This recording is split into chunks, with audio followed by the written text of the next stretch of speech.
you're experiencing an installation loop with FIFA 24, follow these steps to resolve the issue quickly. This guide will help you troubleshoot and fix the problem efficiently. Step 1. Restart your computer. Shut down your computer completely and then restart it. This can often resolve temporary glitches that may be causing the installation loop. Step 2. Check your internet connection.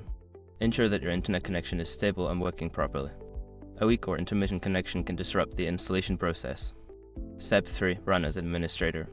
Right-click on the FIFA 24 installation file and select Run as Administrator.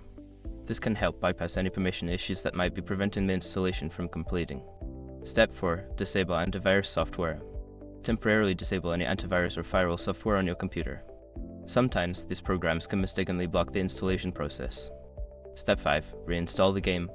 If the previous steps do not work, uninstall FIFA 24 completely and then try reinstalling it. Make sure to download the latest version from a reliable source.